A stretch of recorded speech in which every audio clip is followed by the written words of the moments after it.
Hola a todos, muy buenos días, espero que hayan tenido una muy buena semana. Esta es una breve clase asincrónica que ustedes van a poder ver. Hoy es viernes, entonces entre hoy viernes y mañana sábado. La idea es que ustedes completen este video antes de encontrarnos en clase. Nos vamos a encontrar en clase a las 3:30 de la tarde, de tal forma que si ustedes no lo alcanzan a ver hoy, tienen mañana a las 2 de la tarde, pueden hacer este video, hacer las preguntas del video y nos vemos todos a las 3:30 de la tarde para hacer un taller. Las próximas semanas voy a subir el video antes, no tan tarde. Esta semana por el lunes festivo me complicó un poco todo el horario de la semana, entonces les pido excusas y la próxima semana lo vamos a lograr hacer desde antes, desde el principio de semana. Bueno, hoy vamos a hablar sobre el Estado y vamos a hablar sobre las relaciones entre Estado y democracia. Voy a compartir pantalla.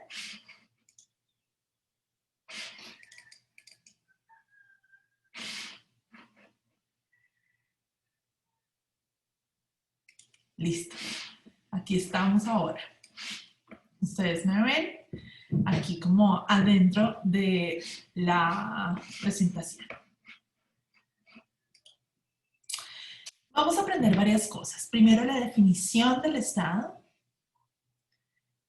Segundo, qué explica variación en capacidad estatal, y para eso nos referimos en concreto a la lectura de Hillel Soifer.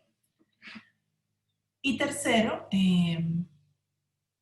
las relaciones entre democracia y Estado. Arranquemos entonces hablando del Estado. Antes de empezar, quiero que ustedes se tomen un segundo, un momentito, en un ejercicio individual para que piensen cuáles deben ser las principales funciones de los estados, cuáles son aquellos aspectos o procesos que los estados deberían hacer o por los que deberíamos reconocer a los estados. Entonces les pido que pausen un momentito el video y escriban en su cuaderno esta respuesta a esta pregunta. ¿Cuáles deben ser las principales funciones de los estados? ¿Listo? ¿Ya la tienen? Bueno, ahora sí hablemos de definiciones. La definición clásica es la definición weberiana. Y aquí vamos a hacer un poquito de recorderis, tanto para las personas que no son de ciencia política o de relaciones internacionales, como para los que también lo son, pero se graduaron hace ratico. Entonces vamos a recordar un poco esas definiciones que ustedes estudiaron antes. Weber, que es este importante sociólogo, define el Estado como una organización política que tiene lugar en un territorio delimitado, donde su cuadro administrativo, es decir, aquellos que gobiernan, reclaman para sí el monopolio de la violencia legítima para mantener el orden vigente. Esta es la definición clásica del Estado. Y en esta definición clásica es muy importante esta noción de reclamar para sí el monopolio de la violencia legítima. Se refiere a esta idea que en un Estado solamente hay un actor, que es el Estado, o una fuente de autoridad que tiene derecho y legitimidad para el uso de la violencia y la coerción. Y esto es el rasgo, digamos, característico o principal para definir a los estados. Pero esta definición tiene algunos problemas. El primer problema es que mezcla lo que el Estado definitivamente es. ¿Qué es el Estado? Bueno, el Estado pues es esta organización política que tiene una noción de soberanía sobre un territorio delimitado. Lo mezcla con la capacidad del Estado, lo que el Estado es capaz de hacer. Y en este caso, la capacidad de ejercer violencia, con lo que el Estado hace o debería hacer, que en la definición de Weber es mantener un orden o proveer bienes públicos. Entonces, esta definición combina estas tres cosas: lo que el Estado es, la capacidad del Estado, con lo que el Estado hace o debería hacer. Y pues algo que es muy importante para nosotros ahora es poder separar capacidad de desempeño. Hay estados que son muy capaces, pero donde sus élites no tienen el interés en, por ejemplo, la provisión de bienes públicos o, por ejemplo, controlar todo el territorio. Entonces, una cosa es la capacidad, o sea, lo que el Estado puede llegar a hacer, de lo que el Estado hace y es el desempeño, lo que el Estado efectivamente decide hacer. Por ejemplo, Estados Unidos. Yo creo que es difícil decir que Estados Unidos es un país con baja capacidad estatal. Si es un estado federal, si es un estado donde se divide el poder en varias fuentes de autoridad, el estado federal y los estados, cada uno de los estados, pero pues es difícil decir que es un estado sin capacidad estatal, es un estado altamente capaz, tiene altos niveles de capacidad en su cuerpo, en sus agencias y cuerpos burocráticos. Pero pues una cosa es tener la capacidad y otra cosa es que las élites o aquellos que gobiernan estén interesadas en, por ejemplo, hacerle frente a la pandemia de una forma eficiente. Entonces, es muy importante distinguir capacidad con desempeño. Y esta es la propuesta y este es el cuestionamiento, la definición de Beal. Entonces, para resumir, la nueva propuesta es la siguiente. ¿Qué es el Estado? Un conjunto de instituciones que gobiernan sobre un territorio delimitado. La noción de delimitación territorial es fundamental para el Estado. Capacidad estatal es la habilidad organizacional y burocrática para implementar proyectos de gobierno que pueden ser muy diversos. Puede ser enfrentar una pandemia, puede ser proveer bienes públicos para la mayoría de la población, así como puede ser proveer bienes y servicios de tipo particular para las élites. Entonces, la capacidad estatal es esa habilidad organizacional y burocrática para implementar los proyectos de gobierno. Y el desempeño estatal es lo que el Estado sí es capaz de llevar a cabo. Típicamente es mantener el orden, proveer bienes públicos y servicios, estimular el desarrollo económico, pero esto depende de la política. Nuevamente, hay estados altamente capaces y debemos medir el desempeño estatal según aquello que es importante para las élites que están gobernando este estado.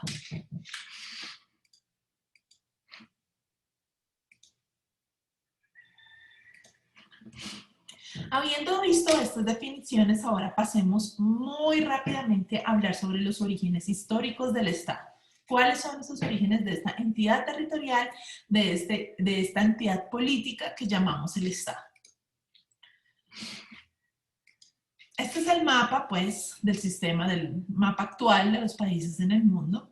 Y pues este sistema internacional, como lo conocemos hoy, compuestos de estados claramente delimitados territorialmente y mutuamente excluyentes, esto es bastante reciente. Esto ha tenido, digamos, esta cara o se ve de esta forma desde hace muy poco en términos históricos. De hecho, durante la mayor parte de la historia convivían diferentes tipos de organizaciones y entidades políticas.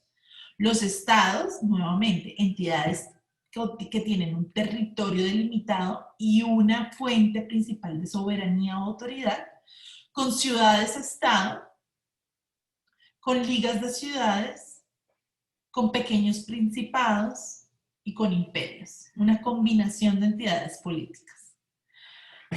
Los invito a que vean este video que va a salir aquí arriba de YouTube, donde nos muestra la evolución de las entidades políticas en Europa.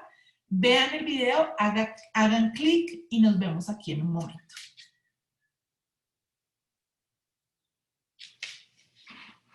Interesante, ¿no?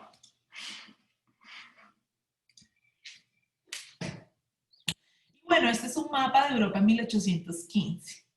Por múltiples razones, los estados a lo largo del tiempo fueron volviéndose el tipo de organización política dominante.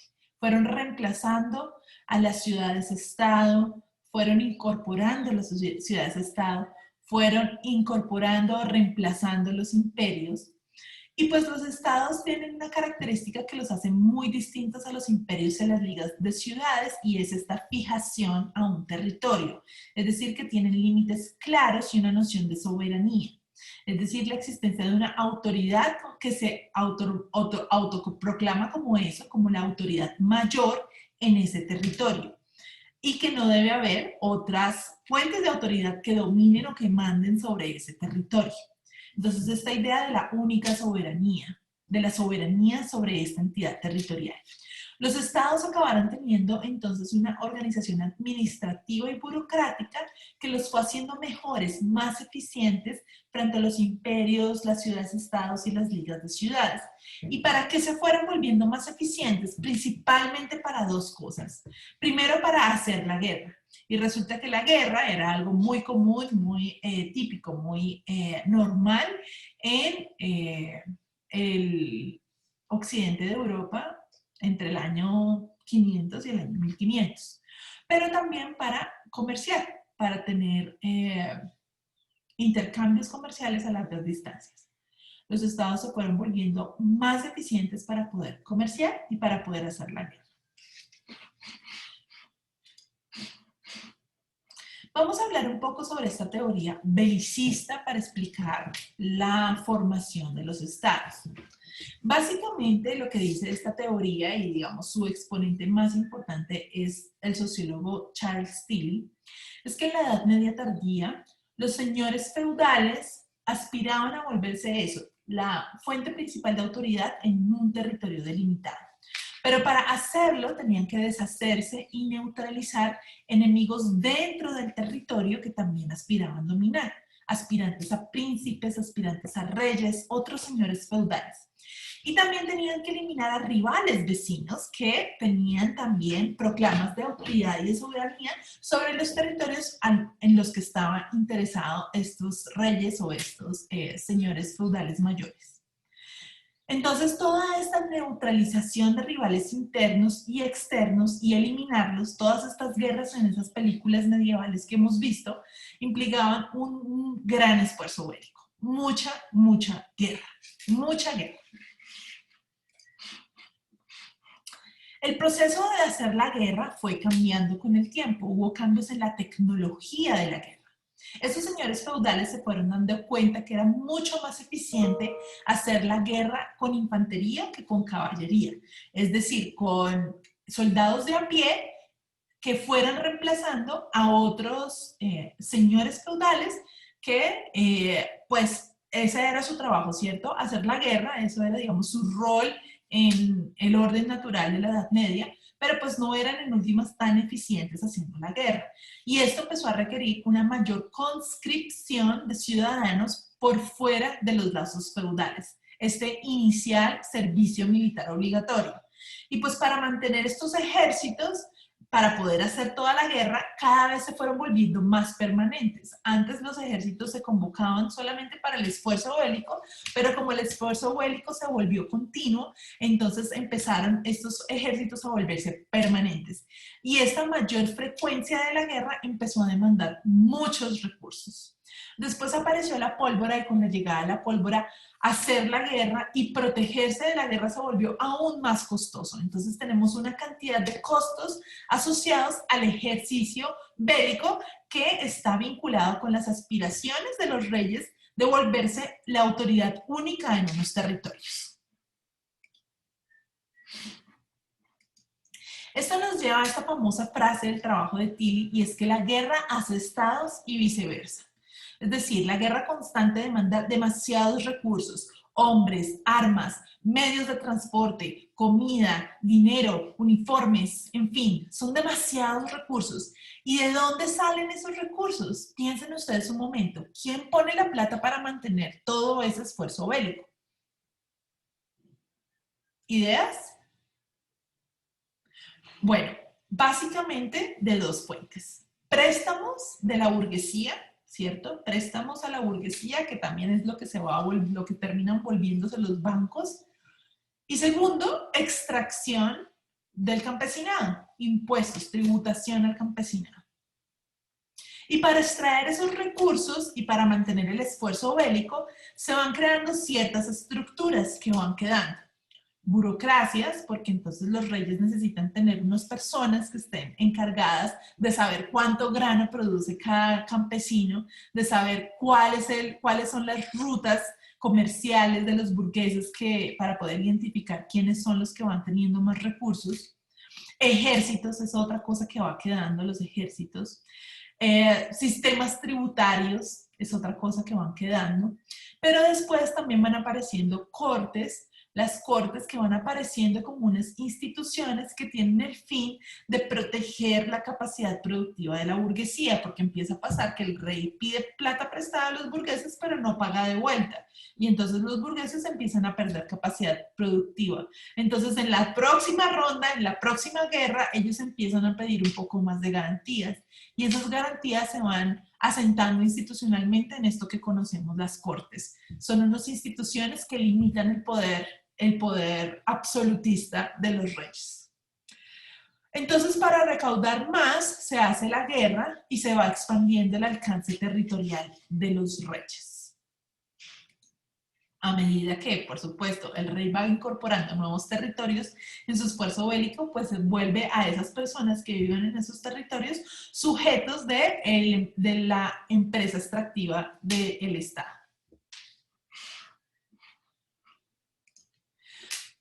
Entonces van surgiendo una serie de residuos organizacionales del esfuerzo bélico. Los ejércitos, la policía, porque entonces empieza a hacer una distinción entre las fuerzas hacia afuera y lo que mantiene el orden adentro. Y mantener el orden adentro también se empieza a volver algo que la gente empieza a demandar en contraprestación por el esfuerzo tributario.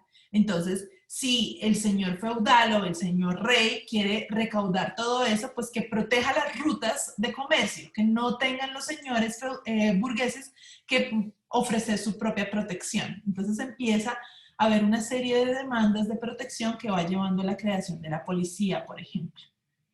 También lo que mencionábamos hace un momento, los sistemas de tributación, la DIAN de los años 1700, 1600 y 1800. Los parlamentos, la producción de bienes públicos, las cortes que van protegiendo a los individuos del poder del rey. Todas esas instituciones son residuos organizacionales del esfuerzo bélico y de la guerra. Y por eso, pues, es esta tesis de que la guerra genera estados y viceversa. Hay una relación recíproca entre la guerra y la formación de los estados. Con el tiempo, la continua extracción de recursos al campesinado y a los burgueses empiezan a generar demandas y obligaciones de parte del rey, ¿cierto? Esto que conocemos básicamente como el contrato social. Esto va llevando a la creación de parlamentos, a la producción de bienes públicos y a las cortes, que, como nuevamente les he mencionado, tienen el objetivo de proteger al individuo del poder del rey. Y es esta noción o esta frase clásica para entender el proceso de formación de los estados, según el cual no hay tributación sin representación.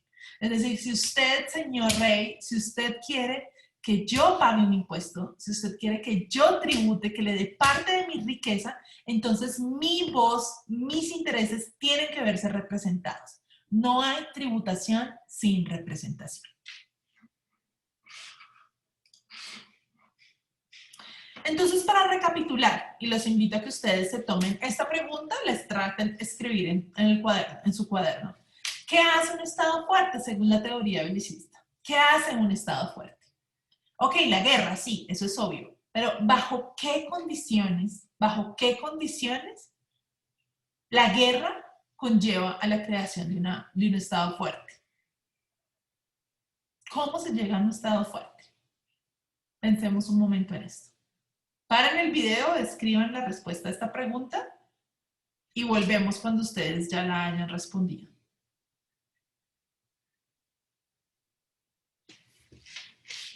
¿Listo? ¿Ya tenemos unas ideas? Bueno, pues según esta teoría belicista, sí, la guerra conlleva un Estado fuerte, pero la guerra en ciertas condiciones, en donde hay una relación entre el rey o el señor feudal o la fuente de autoridad y las personas que están en el territorio, en donde ellos se vuelven la fuente principal de los recursos económicos para mantener el esfuerzo bélico. Es decir, cuando hay tributación o cuando hay una relación de extracción entre el señor, la fuente de autoridad y las personas. Entonces, la guerra hace un Estado fuerte, pero si la plata y los recursos económicos vienen de la gente que está en el territorio y que el señor feudal o el rey va a empezar a adquirir el compromiso de proteger y el interés de que estas personas se vuelvan más productivas. Un interés por lo que llamaríamos hoy desarrollo económico. Bueno, pero esta es la experiencia europea. ¿Qué quiere decir todo esto para la formación de los estados en el resto del mundo? Estamos hablando del proceso de formación de los estados entre el año 500 y el año 1800, pero esto pues tiene lugar sobre todo en Europa Occidental. ¿Qué pasa en el resto del mundo? ¿Cuáles son las implicaciones de este proceso que estamos mencionando para la formación de los estados en otras latitudes, en otras partes? Pues efectivamente, en los últimos 150 años, el contexto internacional y económico en el que tienen lugar la formación de los estados fuera de Europa hace que esta experiencia europea no sea replicable. Ya no estamos hablando de un sistema darwiniano en donde estos señores reyes están compitiendo entre sí y el que gana es el que ha logrado tener un esfuerzo tributario más eficiente y ha logrado tener unas estructuras organizacionales y burocráticas más eficientes, ¿cierto? O sea, detrás de esta teoría belicista está un poco como la selección del más fuerte. Entonces, pues eso ya ha cambiado mucho. ¿Por qué? Por dos cosas, dos cambios fundamentales. Primero, la norma de integridad territorial. La norma de integridad territorial, y aquellos que han estudiado relaciones internacionales saben perfectamente de qué estoy hablando. Por otro lado, el recurso a población. O sea, nuevamente, ¿cuáles son como las condiciones según las cuales la guerra conlleva a los estados? Pues primero porque no existen territorios escritos en el papel. Todo es sujeto de cambios. Aquel que gobierna un territorio es aquel que logra imponerse sobre un territorio, aquel que logra ganarle la guerra al rival contrario. No hay nada, digamos, no hay ninguna norma, ninguna institución internacional que diga que cierto territorio es de tal señor o de tal rey. Todo es sujeto a cambio, ¿cierto? Todo es sujeto a pelea. Entonces esto cambia enormemente con lo que conocemos como la norma de integridad territorial. Y el otro aspecto que cambia mucho es que si antes, pues, estos señores feudales o estos reyes tenían que recurrir a la población para financiar el esfuerzo bélico, ahora, pues en los últimos 100, 150 años hay otras fuentes de recursos para financiar el esfuerzo bélico y esto hace que esta relación de retribución, esta relación recíproca entre la autoridad y la población se quiebre, se pierda, se diluya un poco. O sea, esta idea de no hay tributación sin representación, pues se diluye cuando en vez de tributación hay otras fuentes para financiar a los estados. Entonces hablemos primero de la norma de integridad territorial. Después de la Segunda Guerra Mundial, con el periodo de descolonización, se crean nuevos estados que tienen los bordes definidos. Como norma, en el sistema internacional se deben respetar las fronteras existentes, pues ampliar un territorio ya no es motivo legítimo de guerra, no es motivo de guerra, no podemos, digamos, un Estado no puede proclamar la guerra de forma legítima para anexar un territorio del Estado que le queda al lado. Entonces, a falta de amenazas externas, los Estados no tienen la necesidad de controlar el territorio ni asegurar las fronteras. Entonces, pues, sin guerras internacionales, porque las guerras internacionales se han vuelto supremamente raras, se han vuelto la excepción. Ahora, digamos, el contexto de la violencia política está marcado por conflictos civiles, por conflictos internos. Las guerras internacionales prácticamente se han vuelto casi que inexistentes. Hay muy pocas guerras internacionales. Entonces, sin estas guerras internacionales se pierde un impulso para la construcción del Estado. Esto es uno, digamos, de los preceptos fundamentales de esta teoría belicista y hay una serie de autores que han mostrado cómo se desarrolla esta teoría belicista o esta falta de guerra para explicar los distintos niveles de capacidad estatal en África, en América Latina, en Asia. Estoy hablando, si les interesa, de Jeffrey Herbst, de Dan Slater y de Miguel Ángel Centeno para América Latina.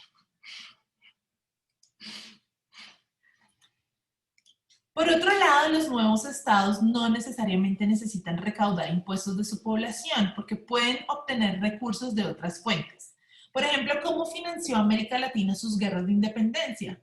Básicamente con bancos externos, con bancos ingleses.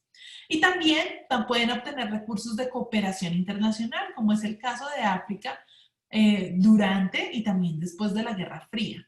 Entonces, pues naturalmente si no se hace recaudo, pues entonces no se organiza un aparato tributario y no se demanda protección, representación ni bienes públicos a cambio.